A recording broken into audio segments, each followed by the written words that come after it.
The light side of the Force, the dark side of the Force. So similar, yet so different. For anyone who has watched the Star Wars Skywalker saga, the ethical framework often seems crystal clear. With a few exceptions like the so-called bounty hunters, an absolute morality, Sith versus Jedi, is the focal point of the narrative. Tension within single parties often is cut short and the Sith apprentices of Lord Sidious execute his orders. Now note that I am talking about the Skywalker saga and nothing more. But as the loyal Star Wars fans wanted more content, they developed their own franchise, very distant from George Lucas's single vision and approach. Star Wars Legends was born. Within the medium of books, comic books, video games, spin-off films, television series and toys, the community created a whole other universe full of new concepts set many thousands of years before the Skywalker saga.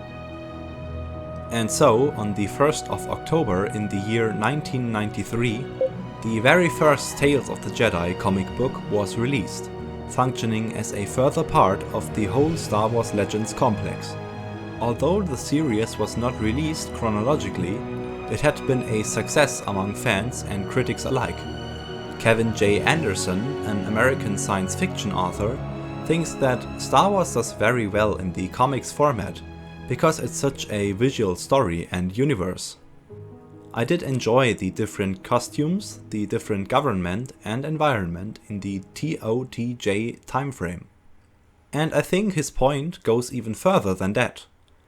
Because it's a comic, the imagination of the creators can have no limit in aesthetic and geographic decisions, in contrast to the very limited technical opportunities for the first 3 films. Yet today I want to zero in on the ethical framework that surrounds Tales of the Jedi. Actually, at a first glance, the absolute morality can still be found, with the two parties, Jedi and Sith, fighting each other, the one fraction doing quote-unquote good and admirable things, and the other doing quote-unquote bad and horrendous things. Yet, if the reader investigates further, they can see that this story is not purely black and white. The first example can be found in the chronologically first story arc, with the very dramatic sounding title The Golden Age of the Sith, written by Anderson himself. Here, in the first scene featuring the Sith, at a funeral of former Dark Lord of the Sith, Marka Ragnos, we already get a conflict of two possible successors, Naga Sadow and Ludo Kresh, fighting for supremacy. But this fight for hierarchical advantage slowly but surely turns into a fight of ideologies. Sadow suggests expanding their great Sith empire for more growth and progression. Kresh, on the other hand, has the more conservative view. He wants security and stability. Here, Anderson presents the Sith not just as a construct that thinks as one collective, but as a group of individuals, with each and every single one thinking for themselves. This internal conflict expands greatly, until at last both parties turn on each other. Sadow drives out Kresh and the great hyperspace war begins. After a rather big time jump and the defeat of Naga Sadow, the Jedi Knight Ulic qel-droma is being established in the chronologically third story arc, titled Tales of the Jedi. In this arc, Ulic, alongside his brother Kay and Todd Doneta, travel to the Onderon system to bring an end to the Beast Wars which are raging on the planet Isis.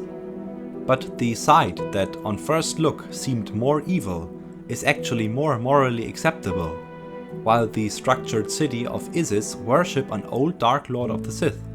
This shows us, the readers, that we shouldn't draw hasty conclusions on one fraction before not at least hearing the opposition.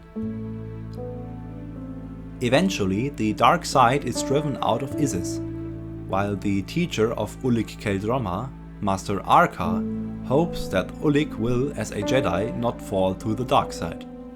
With enough knowledge at further events, we now know that this line is a great bit of foreshadowing about what's yet to come. In the Dark Lords of the Sith story arc, as qel-droma and the other Jedi leave Isis and pack up ancient Sith artifacts for shipment, Oleg meets the Force ghost of Freedon Nut, another Dark Lord of the Sith, who predicts his eventual fall to the dark side. Meanwhile, the Jedi Exar Kun, who is particularly interested in the dark side, also makes big steps into darkness. Yet here lies the difference. While Exar Kun's turn to the dark side is caused by his genuine interest, Ulic qel-droma's comes because of one big accident.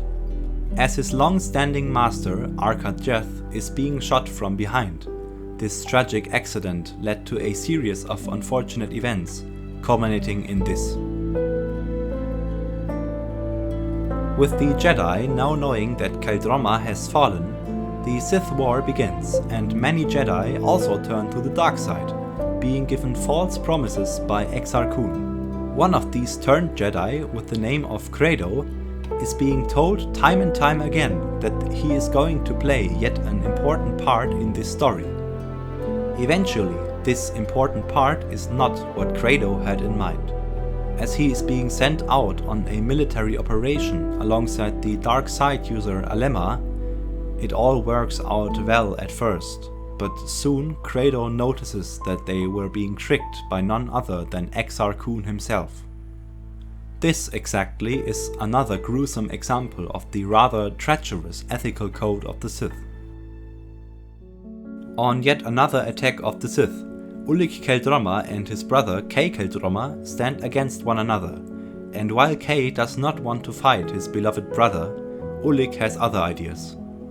As it comes to the fight, Ulic quickly gains the upper hand, but because of his unlimited anger and rage, he is responsible for yet another tragic accident.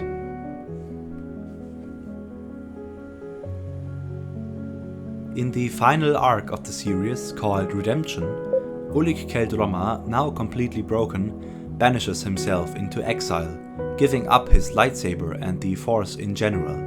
Meanwhile, the old lover of Credo, Jedi Knight Silvar, seeks out revenge for her old friend. On her path, she acts more and more violent and brutal. Suddenly, the moral spectrum changed completely.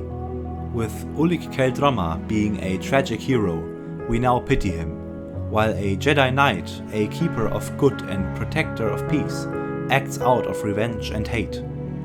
We are rooting for the one who had done terrible deeds and are resenting a member of the Jedi. And as this broken man, after he truly found his meaning in life again, is shot from behind, you feel sorry for him, sorry about how fate dictated his life. And as Vima Sunrider perfectly states, Ulic may not have been able to touch the Force, but he understood it more than any of us. He had the heart of a Jedi. Ulic truly found inner peace.